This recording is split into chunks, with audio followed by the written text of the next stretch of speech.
stone anchors. The large anchor stones were hung from the rear of the ark to keep the rear facing oncoming waves. It created a type of resistance in the water, allowing the rounded rear of the ark to fend off powerful waves that would critically damage the ark if struck broadside.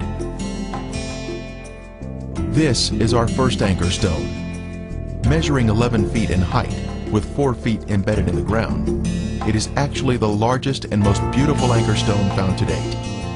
A tapered hole was drilled into the top of each anchor stone, a 5-inch opening on one side and a 7-inch opening on the other, allowing a rope to be pulled through and a knot tied. It was designed to be lifted while in the water when it would weigh less, thereby preventing the top from breaking off. The most striking feature is the crosses that have been carved on the anchor stone. Early Christians came through this area and recognized these objects as biblical items from the ark. They carved crosses on these anchor stones, representing Noah and his family. The largest cross here represents Noah and is of the Crusader style. The diamond shape with a cross above was Nimrod's sign when he was alive. The diamond represents the ark that he took credit for. Then the vertical line is the pathway to heaven, with the crossbar representing heaven. The Egyptians had an adaptation of this symbol called the Ankh. Smaller anchor stones or drogue stones can be found near the Mediterranean. This is one of the largest you will ever see outside the Noah's Ark area. The next anchor stone is partially buried in the ground with 5 crosses. The largest cross represents Noah. The next smallest, Mrs. Noah. Then the 3 smallest are the sons of Noah. At the bottom is a possible image of the Tower of Babel, which was built around 200 years after the flood by Nimrod and his rebellious followers. This particular stone has 7 crosses, with the 8th having been removed at some point in time.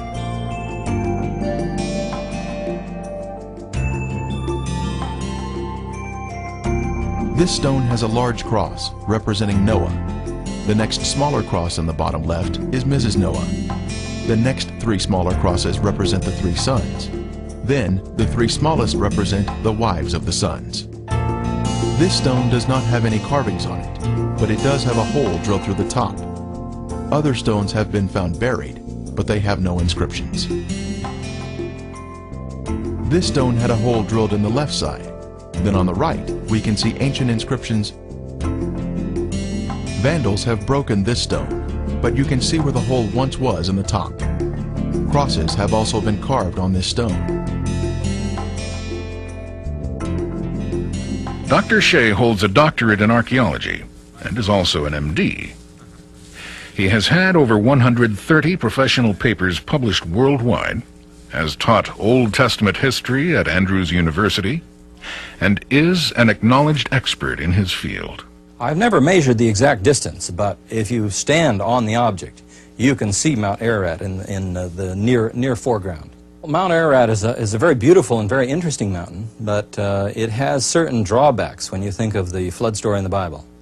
Mount Ararat is a volcanic peak over 16,000 feet high. If you think about the ark coming to land on a volcanic mountain, that's not a very propitious spot for it to be salvaged if you're going to find any remains. In fact, some of my friends who have been working on that particular mountain have been working on the northwest face where there's the Great Ahura Gorge. Now that blew out in historical times, and it seems like to me that would be the very worst place to have a preserved remnants of the ark. So on the other hand, the site that we've been talking about in the mountains across the valley, those are sedimentary rocks. They're not volcanic rocks. Sedimentary rocks, water-laid rocks, the type of rocks that one would expect from flood activity.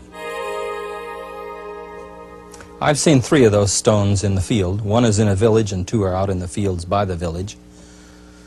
The first point that one can make in comparing with anchor stones, and we have many, many anchor stones to compare with. Anchor stones were the common way to anchor ships until iron came in about 1200 BC.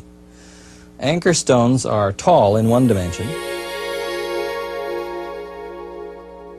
They are thin in another direction, and they have a hole at the top. Now, the other aspect of these stones is their iconography. Somebody has carved some signs into them, as you can see from this one right here. The large cross in the center would be Noah. The medium-sized cross to the right and below would represent Noah's wife. 3 of the crosses up one side, above the arm of the cross, the major cross, would represent Noah's sons. The other 3 crosses up the other side would represent the wives of Noah's sons. There's exactly 8 crosses. There are 8 people in the flood story, and these are engraved upon stones that look very much like anchor type of stones. These are Christian crosses. But they indicate that the people who put those crosses on these stones saw some type of connection between these particular stones and the idea of Noah and the ark and the 8 people that were in the ark according to the biblical record. Now these stones are very unusual and irregular in that they are not near any normal natural body of water. It seems evident to me that somebody either wanted to depict something like an anchor stone or actually used an anchor stone in this area. And yet the nearest bodies of water are 75 miles to the southwest and 100 miles to the north. No normal, natural, reasonable explanation for why anchor stones would be used in this particular area. In terms of the importance of the location of Noah's Ark and the identification of it, I would say make 3 main points. First of all, as one goes through the history of the human race in the Bible, this stands as an important historical event, a very transitional event. It's an event that divides 2 eras in biblical history. So just in terms of history of the race, it's an important event. Second, I would say that it will have far-reaching implications in the realms of both science and history. Obviously, some scientific theories are going to have to be revised if we really have found a boat-shaped formation from Diluvian times at the 6,300-foot level in these mountains in eastern Turkey. Third, I would say that there is a religious teaching out of it. There's a theology in Genesis 6 to 9, the 3 chapters that cover the flood story, and I would say it reveals 2 sides of the character of God. It reveals the side of character of God as judge, and it reveals the side of the character of God as redeemer. It reveals his character as judge of the antediluvians for the nature of their civilization, yet his redemptive activity is shown in his graciousness and mercy extended to Noah and his family.